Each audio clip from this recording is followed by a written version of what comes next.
जय हिंद दोस्तों। बिंदास लर्निंग इंस्टीट्यूट में आपका स्वागत है।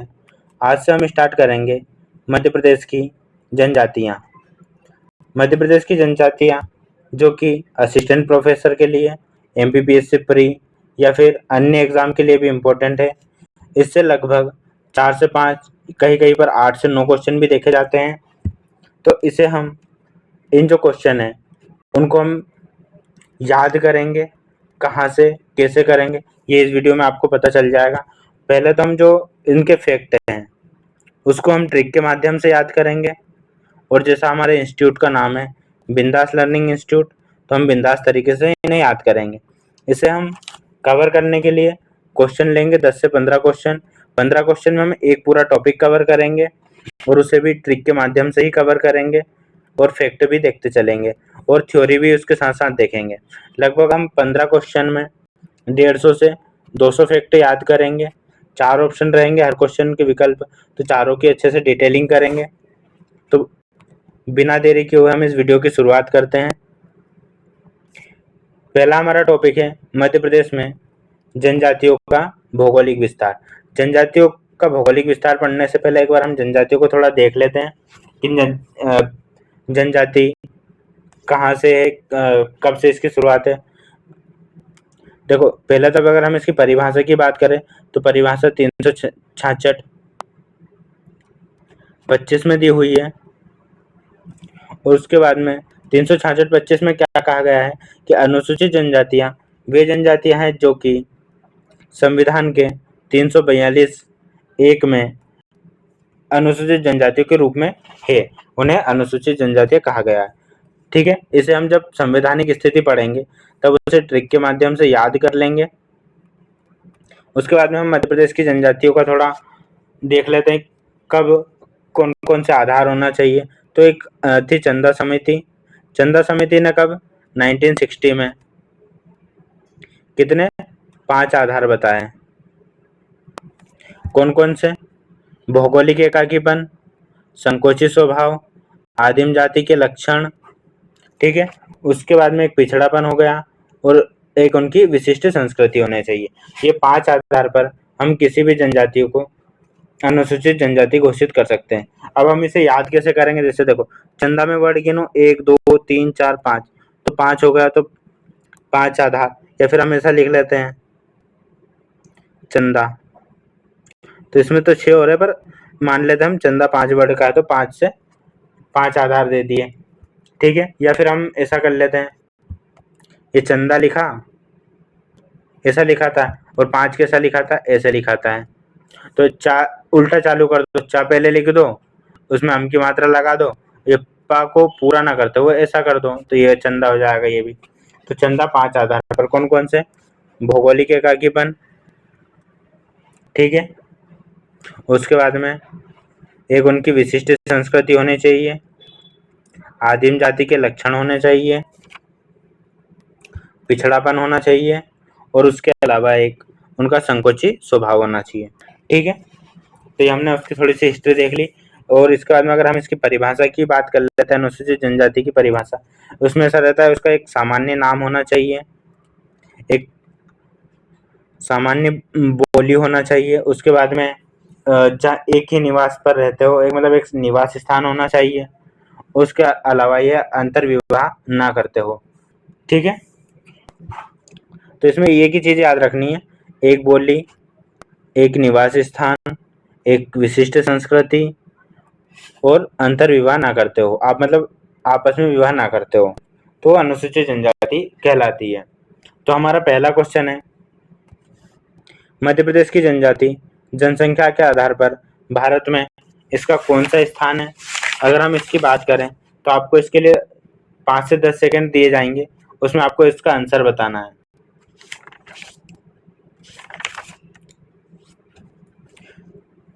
ठीक है, तो इसका आंसर होगा मध्य प्रदेश का जनजातीय जनसंख्या के आधार पर प्रथम स्थान है। और अगर हम इसके परसेंट की बात करें, परसेंट में मध्य प्रदेश का कौन सा स्थान है? 13वां स्थान है, ठीक है। प्रथम स्थान किसमें है? जनसंख्या में है, और प्रतिशत में बात करें तो 13 है। देखो, जनसंख्या में अब हमें पता है कि भारत की जनसंख्या सबसे पहले स्थान पर आ गई है, तो भारत की जनसंख्या पहले स्थान पर तो मध्य प्रदेश में जनजाति की संख्या पहले स्थान पर। तो इसे हम प्रथम याद कर लेंगे।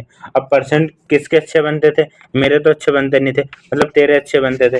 तो परसेंट किसके अच्छे बनते थे? तेरे परसेंट अच्छे बनते थे। जब हम दोस्त से बोलते हैं तो क्या बोलते? तेरे परसेंट अच्छे बनते थे। तो 13 से हो जाएगा 13। तो मतलब 13% के आधार पर है और जनजातीय जनसंख्या में पहले स्थान पर है। ठीक है। इसके बाद में हम दूसरा क्वेश्चन देखते हैं। मध्य प्रदेश के किस भौगोलिक क्षेत्र में कोरकू जनजाति प्रमुखतः निवास करती है? विंध्य में, सतपुड़ा में, मालवा या चंबल? 10 सेकंड दिए जाते हैं आपको।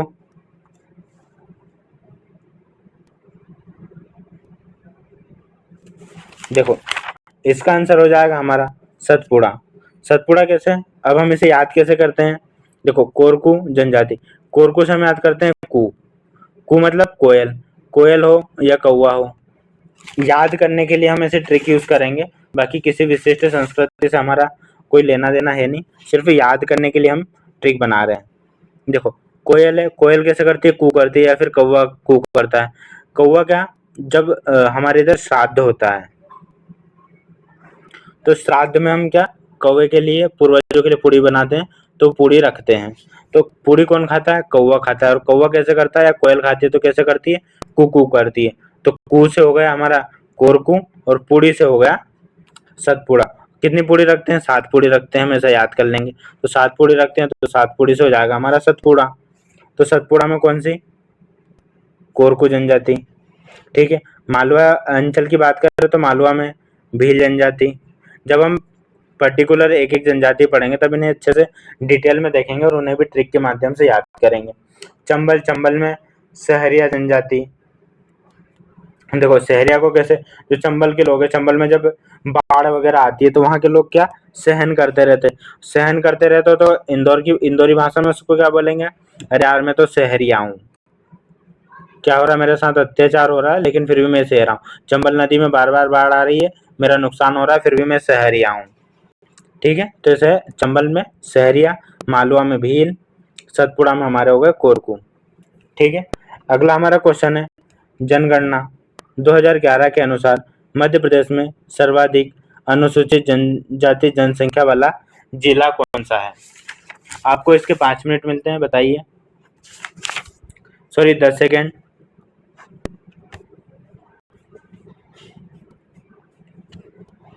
देखो, इसका आंसर हो जाएगा हमारा धार। अब हम ट्रिक से याद कर लेते हैं। इसमें हम देख लेंगे जनजाति जनसंख्या वाले सर्वाधिक, उसके बाद में न्यूनतम जनसंख्या वाले भी देख लेंगे या निम्न, इसके बाद में हम परसेंट के हिसाब से देख लेंगे सर्वाधिक और निम्न। ठीक है। तो देखो, सर्वाधिक अनुसूचित जनजाति जनसंख्या वाला जिला है धार। अब देखो, जो जनजातियां कहाँ? जंगल में निवास करती है। जंगल में क्या, जानवर रहते हैं, और वो जानवर भी खाते हैं। तो जानवर को काटने के लिए काय की धार की आवश्यकता होती है। तो धार सबसे ज्यादा, धार में जनसंख्या है। ठीक है। अब 3 जिले याद कर लेते हैं हम। सर्वाधिक अनुसूचित जनजाति जनसंख्या वाले 3 जिले में हो जाएगा धार, बड़वानी और उसके अलावा झाबुआ। ठीक है। अब देखो, धार तो हमने याद कर लिया, धार के बाद में हम याद कर लेंगे धार में बड़वानी, मतलब बड़ी वानी की बुआ रहती है या फिर वानी की बड़ी बुआ रहती है। क्या याद कर लेंगे हम? धार में वानी की बड़ी बुआ रहती है। तो हमें 3 शब्द लिखना है, धार, वानी और बुआ। धार से हो जाएगा धार, वानी से हो जाएगा बड़वानी, बुआ से हो जाएगा हमारा झाबुआ। तो ये हो गए सर्वाधिक अनुसूचित जनजाति जनसंख्या वाले जिले। अगर हम निम्न जनजाति अनुसूचित जनजाति वाले जिले याद करें तो निम्न में हमारा हो जाएगा भिंड, दतिया और मुरैना। क्या हो जाएगा? भिंड, दतिया, मुरैना।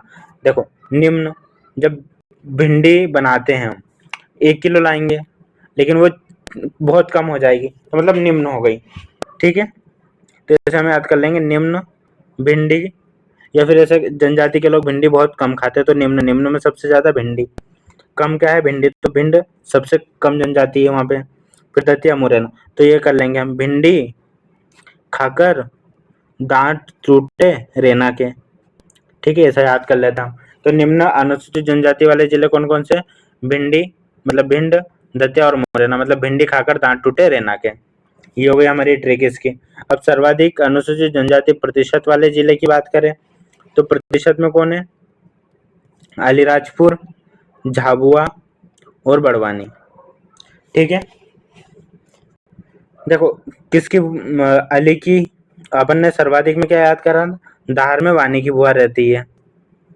ठीक है, या फिर धार में वानी बुआ रहती है, ऐसा याद कर लेते हैं। वो बुआ कौन की है? अली की बुआ है।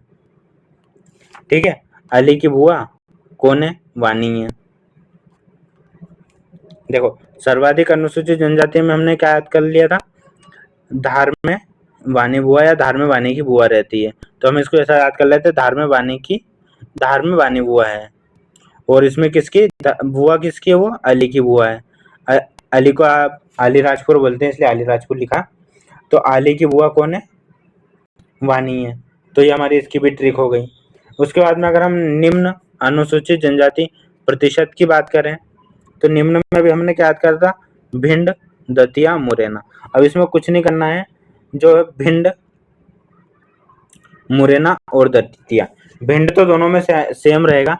तो देखो भिंडी खाकर रेना के दांत टूटे, तो इसमें हमने क्या याद करा था? भिंडी खाकर दांत टूटे रेना के, ऊपर नीचे करना है बस। तो ये हो गया हमारा ये क्वेश्चन। इसमें अब देखो हमने कितने फैक्ट याद कर लिए? 6 से 7 फैक्ट याद कर लिए। ठीक है, उसके बाद में अगला हमारा क्वेश्चन है, आदिवासी शब्द का प्रयोग सर्वप्रथम किसने किया था? ठक्कर बापा ने, गोविंद सदाशिवराव ने, दासेन दास ने, महात्मा गांधी ने? किसने किया था? देखो महात्मा गांधी है, महात्मा गांधी ने इन्हें गिरिजन कहा है। क्या कहा है? गिरिजन कहा है। तो देखो गिरिजन को हम कैसे याद करेंगे? महात्मा गांधी ने हमेशा गिरिजन या हरिजन या फिर जो SC ST पे उन पे ज्यादा वर्क किया, या फिर वो गिरे हुए लोगों को उठाते थे, जो जिनकी सामाजिक स्थिति अच्छी नहीं रहती थी उन्हें उठाते थे। तो गिरिजन मतलब महात्मा गांधी, ये याद हो जाएगा। अब देखो दास एंड दास ने क्या कहा है अनुसूचित जनजाति को? दास एंड दास अब क्या हो गया है? इन्होंने कहा है विलीन मानवता। देखो ठीक है, पहले दास प्रथा चलती थी, मानव को बंदी बनाते रहते, लेकिन अब जो मानवता है ये दास एंड दास की कैसी हो गई? विलीन, अर्थात खत्म हो गई। तो मानव को दास बनाने की प्रथा समाप्त हो गई, तो दास एंड दास से हो गई विलीन मानवता। ठीक है, गोविंद सदाशिव घुरिये हैं, उन्होंने क्या कहा इन्हें? उन्होंने इन्हें कहा है पिछड़े हिंदू। अब देखो इसमें हम दोनों तरीके से याद कर सकते हैं, या तो सदाशिव या शिव भगवान के जो भक्त हैं वो सारे कौन है? हिंदू है। ऐसे हम याद कर रहे हैं, बाकी भक्त तो उनके सभी है, बस हम याद करने के लिए ट्रिक बना रहे हैं। कौन है? हिंदू है। और लेकिन या फिर हम ऐसा याद कर ले तो जो शिव भगवान है, जो पिछड़े लोग हैं उन्हें हमेशा सहारा देते हैं। दो ट्रिक हो गई इसकी। तो पिछड़े लोगों को सहारा कौन देते हैं? शिव भगवान। या हिंदू अधिकतर किसके? शिव भगवान की पूजा करते हैं। तो सदाशिवराव मतलब गोविंद सदाशिव घुरिये पिछड़े हिंदू, दास एंड दास विलीन मानवता, महात्मा गांधी गिरिजन। इसके बाद में एक और थे गिरियसन।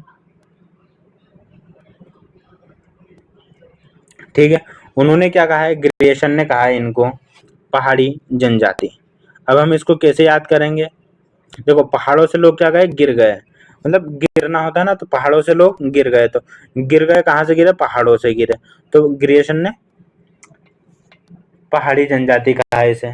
ठीक है, अंग्रेजों का तो पता है, अंग्रेज इनको दलित बोलते थे, तो याद करवाने वाली चीज है ही नहीं। अंग्रेज सभी इनको क्या सभी को दलित समझ देते हैं, या इनको दलित बना दिया, ऐसा याद कर लेंगे। ठीक है, बाकी जो आदिवासी शब्द है वो सबसे पहले ठक्कर बापा ने प्रयोग किया था, इसलिए ठक्कर बापा को आदिवासियों का क्या पितृ पुरुष भी कहा जाता है। क्या कहा जाता है? पितृ पुरुष भी कहा जाता है। अब देखो बापा, बापा को हम जैसे पापा वाला साउंड दे रहा है, पापा मतलब पितृ पुरुष। ठीक है, तो इसमें भी हमने कम से कम 6 से 7 फैक्ट देखे। और जो अनुसूचित जनजाति है वो शब्द कहाँ? संविधान में है। संविधान में किस नाम से अनुसूचित जनजाति? देखो, गोविंद सदाशिव राव घुरिये ने क्या कहा है, दासेन दासन ने क्या कहा है, महात्मा गांधी ने क्या कहा है? एक बार इसे कमेंट में बताइए, तो आपका भी रिवीजन होता रहेगा। ठीक है, नेक्स्ट हमारा क्वेश्चन है, किस अनुसूचित जनजाति की जनसंख्या मध्य प्रदेश में सर्वाधिक है? गोंड की, कोल की, भील की, कोरकू की? ठीक है,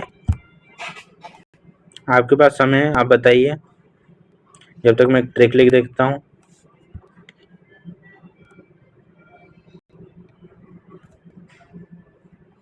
ठीक है, ये हो गई हमारी 6 से 7 जनजाति जो कि लाइन वाइज है। देखो, ट्रिक है, इसको याद करेंगे। भी, गो, के से, भी या फिर बेगी, के से भी, भर। ठीक है, देखो, भी से हो जाएगी भील, मध्य प्रदेश में सबसे ज्यादा क्या है, भील। सेकंड नंबर पे है गोंड, तीसरे पे है कोल, चौथे पे है कोरकू, से हो जाएगा सहरिया पांचवे पे, बी से हो जाएगा, मतलब ऐसा याद लिखना, बी से बेगा, भर से भारिया। तो ये जो जनजाति है वो टॉप में है। भील सबसे ज्यादा है, उसके बाद में गोंड है, उसके बाद में कोल है, उसके बाद में कोरकू है, फिर सहरिया है, भारिया बेगा है, फिर भारिया है। तो इसका हो जाएगा भीगो के से भी भर। ठीक है, भीगो के कैसे भी भर पानी, तो ये हो जाएगा। तो मध्य प्रदेश में सर्वाधिक जनजातीय जनसंख्या किसकी है, भील की है। अब हम इसे बाद में पर्टिकुलरली एक एक जनजाति को कवर करेंगे, जब इन्हें और डिटेल में पढ़ लेंगे। ठीक है,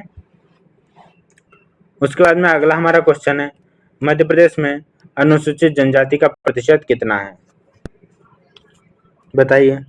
देखो, जो मध्य प्रदेश में जाति है, जनजाति नहीं, जाति का है 15/6, और जाति और प्लस जनजाति जो दोनों हैं, दोनों का कितना है, 36 है,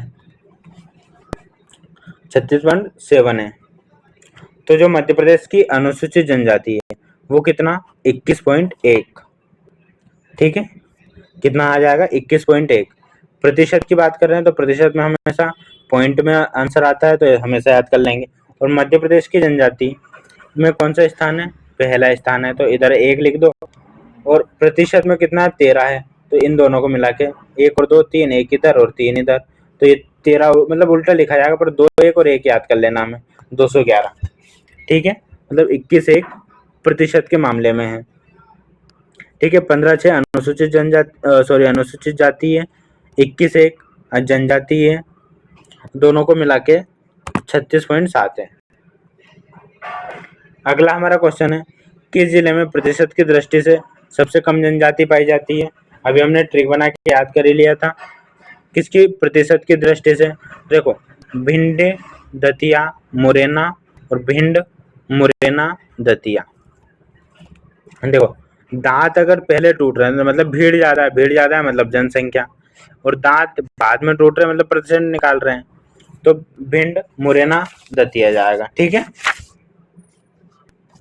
प्रतिशत में कौन सा जाएगा, भिंड, मुरैना, दतिया, तो इसका आंसर हो जाएगा भिंड।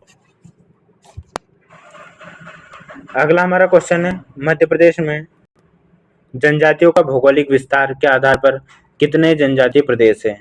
1 2 3 4।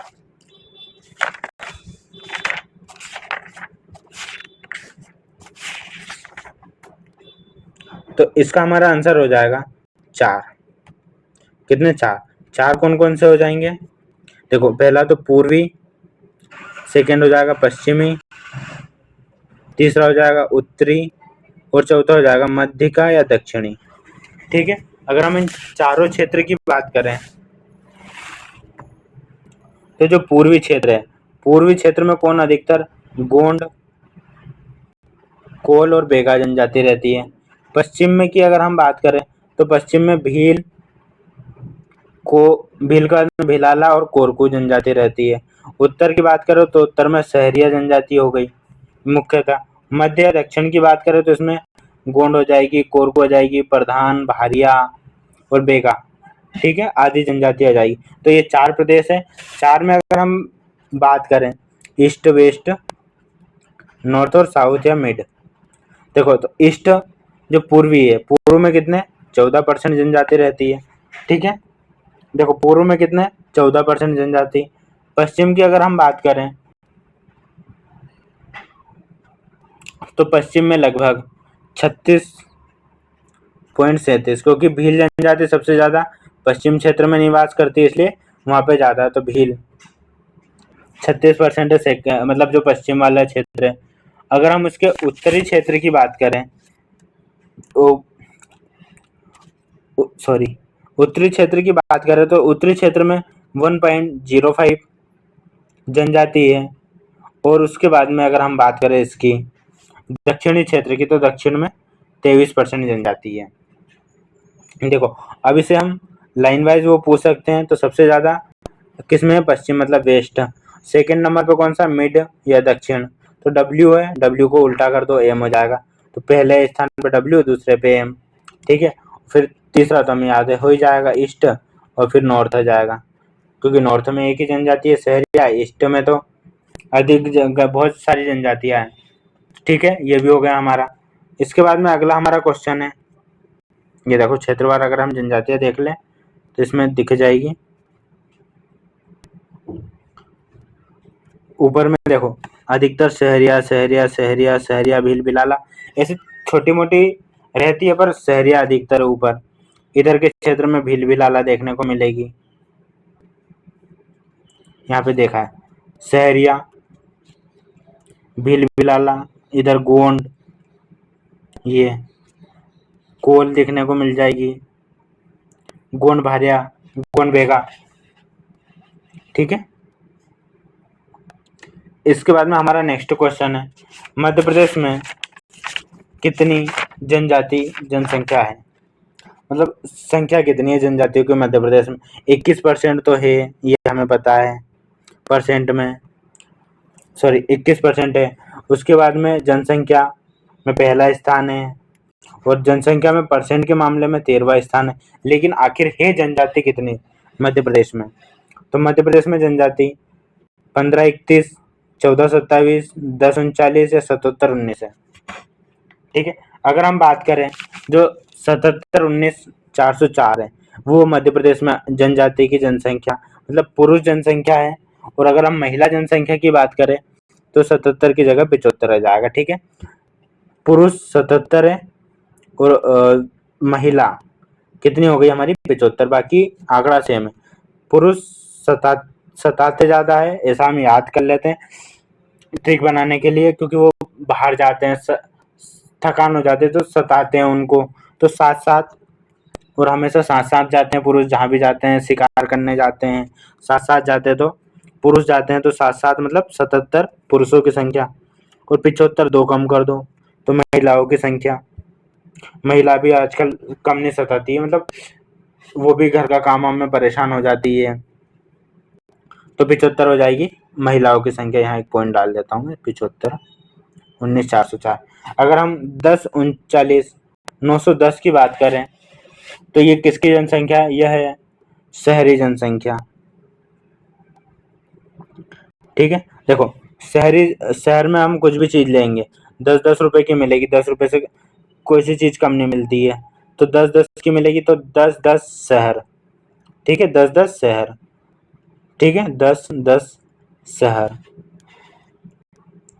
कितने शहर है? 10-10 शहर है। तो आगे भी 10, पीछे भी 10, लास्ट में 10 से पहले क्या आता है? 9 आता है। तो 10 से पहले यहाँ 9 लगा दो, और इधर फिर 9 के साथ एक और 9 लगा दो, 2 10 होगा, तो फिर एक 3 लिख दो। तो ये हो जाएगी शहरी जनसंख्या। अगर हम 14, 27, 68, 74 ऐसे याद करोगे तो जल्दी याद रहेगी। दो दो वर्ड याद करो, 14, 27, 68 और 74। मेन हमें ये 2 याद करनी रहती है। तो देखो 14 का डबल कितना होता है? 28 होता है। 28 से 1 कम है, ठीक है। तो 14 दूनी 28, 28 से 1 कम है, तो 14-27 से जो है ये ग्रामीण जनसंख्या है, और ये शहरी जनसंख्या है। ये पुरुष की जनसंख्या है, और महिलाओं की 75 हो जाएगी। और जो बचा है 15, 31, 67, 84। इसको देखो 15, 15 का डबल 30, 30 का 60 और 60, 20, 80। तो इसे हम याद कर लेंगे। 15 का 31 होगा मतलब डबल कर लिया, इसमें एक बढ़ रहा है, इसमें एक कम रह रहा है, तो 15, 31 इसका सही आंसर होगा। 15, 31, 67, 84।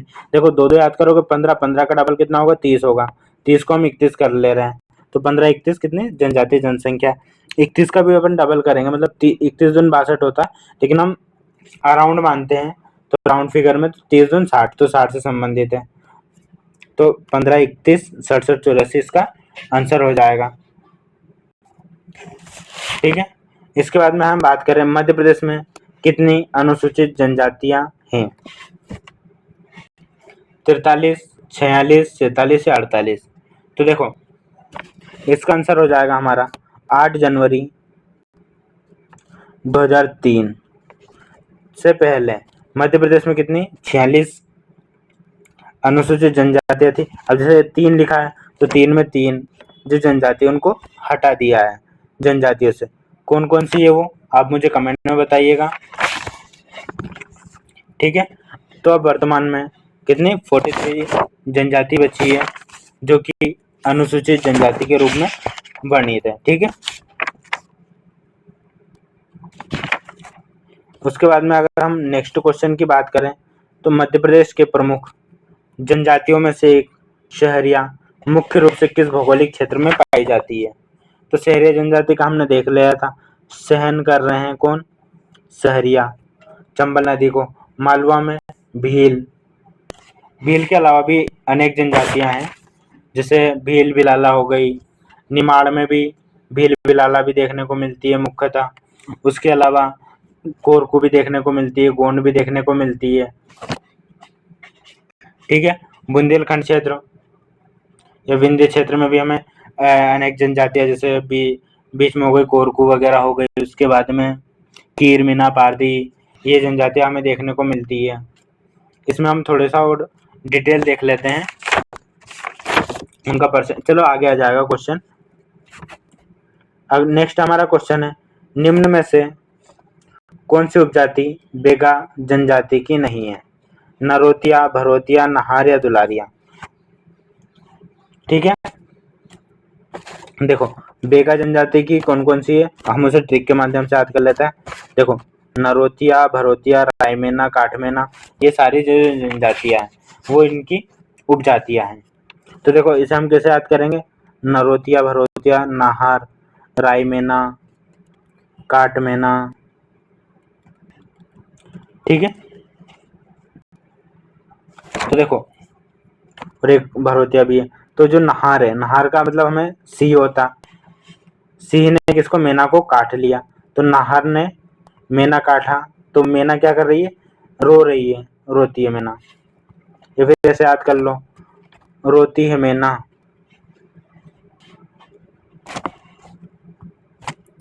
देखो ट्रिक तो हम बना लेंगे, रोती है मेना भींज कर, रोती है मेना भींज कर। ठीक है, तो अब हम ट्रिक तो बना ली, लेकिन हमें कैसा पता चलेगा कि किसकी ट्रिक है। तो इसके लिए भी है, तो अपन लिख लेंगे गाबे। हम किससे से बोलेंगे, गाबे रोती है मेना भींज कर, क्योंकि नहर ने काट लिया। तो गाबे को हम सीधा करेंगे तो गाबे से हो जाएगा बेगा, रोती से हो जाएगा नरोतिया, भरोतिया, मेना से हो जाएगा रायमेना, काठमेना। भिंजवार, भिंजवार को हमने भिंजकर कर लिया, भिंजकर से हो जाएगा भिंजवार। नहार, नहार से हो जाएगा, नहार तो नहार ही है। ठीक है, तो इसमें जो हमारा आंसर सही हो जाएगा वो हो जाएगा दुलारिया। ठीक है, क्योंकि जो दुलारिया जनजाति है वो किसकी, कोरकू की उपजाति है। जब हम इनको पर्टिकुलर अलग अलग पढ़ेंगे तब इनकी सारी उपजातियां भी ऐसे ही ट्रिक के माध्यम से याद करेंगे। निम्न में से कौन सी जो उपजाति वो भील जनजाति की नहीं है। बरेला, तड़वी, भिलाला या रथियास। इसका ऑप्शन है 1 2, 1 2 3, 2 4 या ये सभी भील जनजाति की है। देखो भील की हम ट्रिक बना के मैं बता देता हूँ। भील ने भिलाला को देखा, देखने को हम क्या बोलेंगे, ताड़ेगा, ताड़ा कहाँ, बरेली में, और रथ में बैठाकर उसको पटा लिया। भील ने बिलाला को देखा, देखने को बोलेंगे इंदौरी भाषा में तड़वी या ताड़ना। तो भील ने बिलाला को ताड़ा, बरेली में और रथ में बैठाकर उसको पटा लिया। तो ये सारी जनजातियां किसकी, भील की उपजातियां हो गई। तो इसका आंसर हो जाएगा हमारा सभी। ठीक है, उसके बाद में हम बात करें मध्य प्रदेश में कितने अनुसूचित जनजाति विकास खंड है। ठीक है, 7, 21, 89 या फिर 98। अगर हम 7 की बात करें तो 7 संभाग है। कितने संभाग है, 7 संभाग है, 21 जिले हैं और 89 हमारे विकास खंड है। ठीक है, कितने, 7 जिले, 7 संभाग, देखो 7 से 7, 7 से संभाग, 21 जिले हो गए और 89 विकास खंड हो गए। ठीक है, तीनों याद हो गए, 7, 21, 89, 7 संभाग, 21 जिले और 89। अब देखो 7 संभाग, 7 से संभाग और 7 से 21 जिले, जब किसी को किस मिल जाता है तो वो कैसे जी लेता है, मतलब अपनी सारी जिंदगी जी लेता है। तो 21 जिले हो गए। तो इसलिए हमने इसका नाम बिंदास रखा था, ताकि हम अच्छे से पढ़ सके बिंदास तरीके से। तो अच्छे से जी लेता है वो, तो 21 मतलब अच्छे से जी लेता है। 89 विकास खंड। अब देखो खंड बोलने में हमें बहुत दिक्कत होती है, मतलब याद करने में, बोलने में टफ लैंग्वेज लग रहा है, तो 89 बोलने में भी हमें बहुत टफ लगता है। तो विकास खंड 89, टफ वर्ड मतलब विकास खंड 89। ठीक है, उसके बाद में हम बात करें, अगला क्वेश्चन है पनिका जनजाति कहाँ निवास करती है, सीधी या शहडोल। इसके ऑप्शन है 1, 2, 1, 2 या फिर दोनों नहीं। तो देखो पनिका जनजाति है वो बहुत सीधी है। ठीक है, अब जैसे पनिका को हम याद कर लेते हैं, निका भी याद कर सकते हैं, या फिर जो पन्नी आती है, पन्नी मतलब पॉलीथीन हमेशा सीधी रहती है, मतलब घड़ी करके रखते हैं, तो पनिका सीधी रहती है। तो पनिका जनजाति सीधी शहडोल में, दोनों में निवास करती है। ठीक है, इतने तो हमने क्वेश्चन देखे, लगभग 15 प्लस है। उसके अलावा हमने कुछ चीज़ें फॉर्मूले उससे भी देखी है। इसके अलावा हम कुछ चीज़ें जो छूट गई है वो भी देख लेते हैं, जैसे साक्षरता दर हम याद कर लेते हैं। तो जो मध्य प्रदेश की है, इन दोनों का देख लेते हैं, इंडिया का और एमपी का। ये अनुसूचित जनजाति से संबंधित, इंडिया का याद करो, देखो 59 ओवरऑल है और 68, इसमें 68, 50 पुरुष की है और महिलाओं की है 49। ठीक है, अब इसकी पूरी हो जाएगी मध्य प्रदेश की 55, 50, 55।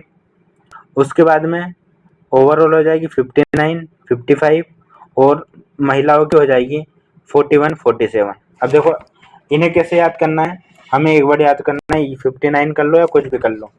देखो जो 59 ओवरऑल है वो इनकी किनकी, पुरुष की है, और जो इनकी महिलाओं की संख्या मध्य प्रदेश भारत में, वो मध्य प्रदेश में ओवरऑल है 68, 41 हमें याद कर लेना है। ठीक है, जनजातियों का जनघनत्व की अगर हम बात करें तो मध्य प्रदेश में तो हमारा 50 है और इंडिया में हमारा जाएगा 32। भारत में 705 अनुसूचित जनजातियां हैं, जबकि मध्य प्रदेश में 43 है। कीर, मीना और पारधी, इन 3 जनजातियों को 8 जनवरी 2003 को हटा दिया गया। किससे, अनुसूचित जनजाति से। अनुसूचित जनजाति की परिभाषा हमने किस में देखी थी, 366(25) में क्या लिखा हुआ है, अनुसूचित जनजातियों से संबंधित वे जनजातियां होंगी जो कि 342(1) में वर्णित है। ठीक है, जब हम अगला टॉपिक संवैधानिक स्थिति पढ़ेंगे या संवैधानिक प्रावधान पढ़ेंगे तब ये सारे याद कर लेंगे ट्रिक के माध्यम से। ठीक है, अगर लिंगानुपात की बात करें तो लिंगानुपात 990 है इंडिया का, और एमपी का हो जाएगा 984। ठीक है, पुरुष की संख्या, महिलाओं की संख्या हमने देख ली थी। ओवरऑल बात करें तो हमने जनजाति वो भी देख ली थी, 15, 31, 67, 25। ओवरऑल जनसंख्या पहला स्थान जनसंख्या में, 13वां स्थान प्रतिशत में, 21.1 पूरी जनजाति रहती है मध्य प्रदेश में। सबसे ज्यादा धार में रहती है। धार में कौन रहती है, वानी बुआ रहती है। धार में वानी बुआ रहती है। तो सर्वाधिक जनसंख्या प्रतिशत में बात करें तो अली की बुआ कौन है, वानी है। और इसमें हमने देख लिया था, क्या देखा था, भिंडी खाकर दांत टूटे रेना के, और इसमें भिंडी खाकर रेना के दांत टूटे, ये हो गई थी हमारी। इसके अलावा हमने जनजाति के विकास खंड वगैरह भी देख लिए। सासंबा किस करने से हम जीने पूरी जिंदगी जी लेते हैं। 89 विकास खंड टफ लैंग्वेज के कारण बोलने में नहीं आता है। सबसे ज्यादा जनसंख्या धार जिले में। धार जिले में कितनी है, 12,22,814। देखो इसको भी याद कर लो, 12 का 10 जोड़ दो 22। धार सबसे जाते हैं तो धार रखते हैं साथ में, इसलिए धार सबसे ज्यादा भिंडी खाना पसंद कम करते हैं, तो भिंड में है 6131। अलीराजपुर में 89% है और भिंड में 0.4% ही है। ठीक है, ये हमने लगभग पहला जो पोर्शन है मध्य प्रदेश की जनजातियों की भौगोलिक स्थिति परसेंट भी हमने देख लिया था कि पूर्वी, पश्चिमी, उत्तरी तथा मध्य 4 क्षेत्रों में जनजातीय प्रदेश बटे हुए हैं। इसमें जो पूर्वी है, पूर्वी में कितने हैं, 14, पश्चिमी में 36, उत्तर में सबसे कम था 1, और इसमें 28 के समथिंग थे, तो 28 हो गए, सॉरी 23-28 थे, 23-28 105, और ये 14 ही था, 14 4 है, कहीं 14 भी देखने को मिलता है। ठीक, और ये 36-27 था। हमने चंदा समिति की बात करी थी। चंदा समिति 5 आधार बताए थे, भौगोलिक एकाकीपन, पिछड़ापन, विशिष्ट संस्कृति, आदिम जाति के लक्षण, और उसके बाद में एक था हमारा उनका एक संकोची स्वभाव होना चाहिए। इन्हीं आधार पर हमने देखा था कौन से, जो जैसे महात्मा गांधी ने क्या कहा, इन्होंने, महात्मा गांधी ने इन्हें गिरिजन कहा था। पिछड़े हिंदू किसने कहा था, सदाशिव ने। शिव जी हमेशा पिछड़े लोगों की सहायता करते हैं। दलित वर्ग अंग्रेजों ने कहा था। पहाड़ी से लोग गिर गए थे तो गिरिएशन ने पहाड़ी जनजाति कहा था। आदिवासी ठक्कर बापा, और ठक्कर बापा को पितृपुरुष भी बोलते हैं। उसके बाद में एक और है, ये याद करने लायक है, विशेष पिछड़ी जनजातियां, वो हम आगे पढ़ेंगे, लेकिन हम यहाँ देख लेते हैं, अर्थात पीवीटीजी, विशेष रूप से पिछड़ी जनजातियां। ये 3 है, कौन कौन सी, बेगा, भारिया, सहरिया। बेगा में भी कौन से, जो बेगाचक के बेगा है। भारिया में हमारी हो जाएगी पातालकोट के भारिया, और ग्वालियर संभाग के सहरिया। ठीक है, ग्वालियर को सहरिया जनजाति के कारण कुपोषण से, सहरिया जनजाति बहुत कुपोषित है, इसलिए श्योपुर को क्या कहते हैं आप मुझे कमेंट में बताइए। ठीक है, तो ये जो पीवीटीजी है, इनको भी घोषित करने के लिए 5 चीजें बताइए कि जैसे जो वे जनजातियां पीवीटीजी में शामिल होगी जो कि वनों पर अधिक निर्भर है, कृषि की जो पुरातन पद्धति अपनाते जा रहे हैं, मतलब पुरानी प्रक्रिया, स्थिर या घटती जनसंख्या हो रही है, उनकी कम जनसंख्या हो रही है, साक्षरता का निम्न स्तर है, और उसके अलावा दुर्गम, दूरस्थ चीज, मतलब भौगोलिक क्षेत्र से दूर। ठीक है, तो इसमें हमने लगभग 15 क्वेश्चन में लगभग 150 से 200 फैक्ट कवर करें, उन्हें ट्रिक के माध्यम से याद करा। तो कैसा लगा आपको वीडियो, आप कमेंट के माध्यम से ज़रूर बताइएगा। अगर वीडियो अच्छा लगा हो तो वीडियो को like, comment, share and subscribe करें। Thank you. जय हिंद, जय भारत।